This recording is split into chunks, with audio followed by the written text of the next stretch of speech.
પુરુષોત્તમ ભગવાન કી જય। પુરુષોત્તમ માસની કથા એમાં અધ્યાય 10મો, સદાશિવની આરાધના।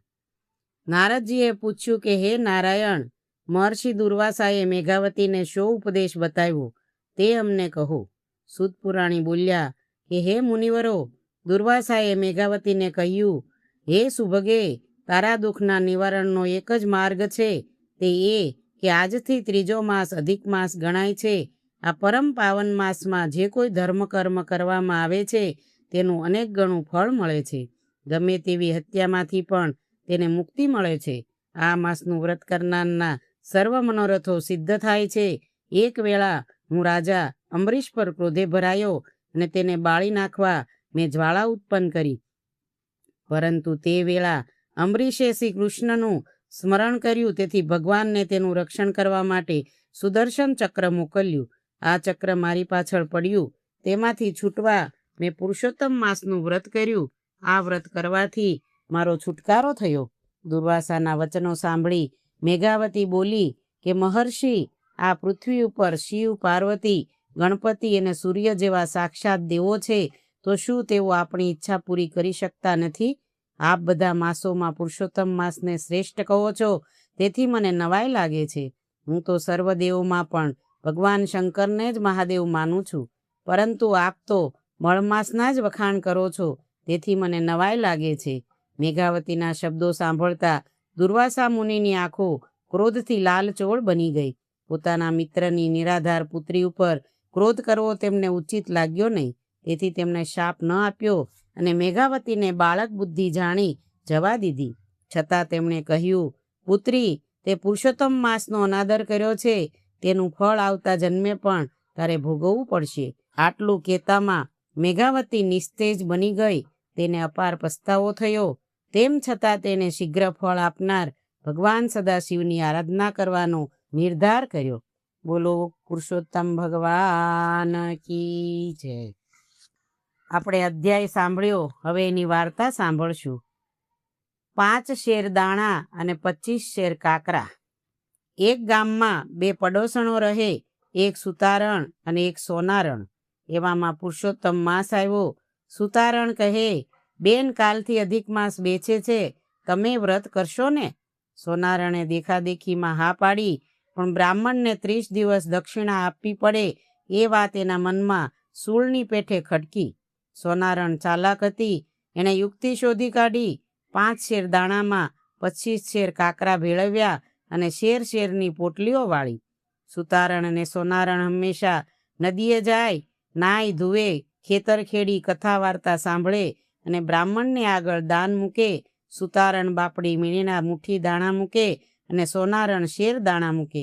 સૌથી મોટી ઢગલી સોનારણની। ભગવાન અને લક્ષ્મીજી બેઠા હતા। લક્ષ્મીજી બોલ્યા કે ભગવાન, એક બાયના દાણા આવે છે, તેમાં કાકરા ખૂબ હોય છે। દાણામાંથી કાકરા વીણું કે કાકરામાંથી દાણા, એ જ સમજાતું નથી। મારી તો આંખો દુખી ગઈ। ભગવાને કહ્યું, જેની જેવી ભાવના આપે તે ગ્રહણ તો કરવું જ પડે ને। બધા દિવસ સુતારણ મુઠ્ઠી દાણા મહારાજ પાસે મૂકતી ગઈ અને સોનારણ શેર શેર। પુરુષોત્તમ માસ પૂરો થયો। આજે છેલ્લો દિવસ હતો। બ્રાહ્મણને કંઈક વધારે દક્ષિણા આપવી જોઈએ એમ વિચારી સોનારણ સુતારણને ઘર ગઈ। સુતારણ પણ એ જ વિચાર કરતી હતી। તે ઓરડામાં ગઈ અને દાણાની કોઠી ઉગાડે તો જોઈને નવાઈમાં ડૂબી ગઈ। તેના આશ્ચર્યનો પાર ન હતો। આખી કોઠી મોતીના દાણાથી ભરેલી। એટલામાં સોનારણ આવી। એણે પૂછ્યું કે બેન, આજે શું મૂકીશું? સુતારણે કહ્યું, બેન, ભગવાન પુરુષોત્તમ રાયની કૃપાથી મારા ઘરમાં તો કંઈ ખામી નથી। હું તો મહારાજને રાજી થશે એટલું આપીશ, તું પણ તારા ઘરમાં જઈને જોને। સોનારણ પણ મનમાં મલકાતી ઘરે ગઈ, ઓરડો ઉગાડ્યો, જુએ છે તો કાકરાનો વરસાદ થયેલો। લક્ષ્મીજી કાકરા વીણી વીણીને નાખે, એ બધા એકના અનેક ગણા થઈને સોનારણના ઓરડામાં પડે। આ જોઈ તેને ખાતરી થઈ કે પ્રભુની આગળ ચાલાકી ચાલતી નથી। ભોળી સુતારણને દાણાને સાટે મોતી મળ્યા અને ચાલાક સોનારણને કાકરા। જય પુરુષોત્તમ રાય, જેવા સુતારણને ફર્યા એવા સૌને ફળજો। બોલો પુરુષોત્તમ ભગવાન કી જય। કાંઠાગોર। પુરુષોત્તમ માસ આવ્યો। આખા ગામની સ્ત્રીઓ વ્રત કરે, સવારે વહેલા ઉઠી નદીએ નાવા જાય, નાહી ધોઈ કથા વાર્તા સાંભળે, કાંઠાગોરનું પૂજન કરે અને પુરુષોત્તમ ભગવાનનું સ્મરણ કરતાં કરતાં ઘરે આવે. ગામમાં એક ઘર હતું. એમાં એક ડોશી અને 2 વહુઓ રહે. ડોશી અને નાની વહુ સવારે વહેલા ઉઠી નદીએ નાવા જાય અને કાંઠાગોરનું પૂજન કરી ઘરે આવે. પુરુષોત્તમ માસના દિવસો ચાલવા માંડ્યા, પણ મોટી વહુએ એક દિવસ પણ સાથે ન ગઈ. નાની વહુને થયું, ચાલો આજ મારા જેઠાણીને બોલાવું. એમ વિચારી તે પોતાની જેઠાણી પાસે ગઈ અને કહ્યું, ચાલો ભાભીજી, નદીએ જઈએ, નાહીશું, ધોઈશું, કથા વાર્તા સાંભળીશું, કાંઠાગોરનું પૂજન કરશું ને હરિગીત ગાતા ગાતા ઘરે આવશું. મોટી વહુ અભિમાનથી ભરેલી હતી. તે બોલી ઉઠી, મારે કંઈ આવવું નથી. એ તો નવરી સવરીના કામ, રાંડી મુંડીના કામ, ગાંડી ઘેલીના કામ. હું ક્યાં તારા જેવી નવરી છું? મારે તો રા રજવાડેથી આવે, દીકરો નિશાળેથી આવે, વહુ પિયરથી આવે, દીકરી સાસરેથી આવે, અને વળી મારે તો ઘૂમતા વલોણા અને ઝૂમતા પારણા, કેળમાં કીકો અને કપાળે ટીકો, વાળે વછેરા અને પારેવડે પાડા, કળકળતી ખીચડી અને સુવાવડી દીકરી. હું ક્યાં તારા જેવી નવરી છું? તું તારે કાંઠા કૂવા ગણતી ફર, નદી નાળા રખડતી ફર. નાની વહુને જેઠાણીની વાણી કડવી ઝેર જેવી લાગી. એ તો પુરુષોત્તમ રાયનું સ્મરણ કરતી સાસુને લઈને નદીએ નાવા ગઈ. મોટી વહુને 4 કોર સરખાઈ હતી. એને વ્રતનું વતુલમાં કંઈ પડી નથી. એ તો ઊના પાણીની તાંબાકુંડી ભરીને છપ નાય ને ધબ ધુએ, હાલરડા ગાય અને સુકડી ખાય. થોડા દિવસ વીત્યા ને કાંઠાગોરનો કોપ થયો. આજે મોટી વહુને તો રા રજવાડીથી ન આવ્યા, દીકરો નિશાળેથી ન આવ્યો, વહુ પિયરથી ન આવી, દીકરી સાસરેથી ન આવી. મોટી વહુ તો ધ્રુજી ઉઠી અને જુએ છે તો વાળે વછેરા નહીં, પારેવડે પાડા નહીં, વલોણા ઘૂમતા નથી ને પારણા ઝૂલતા નથી. મોટી વહુને પોતાના અભિમાન માટે ખૂબ પસ્તાવો થયો.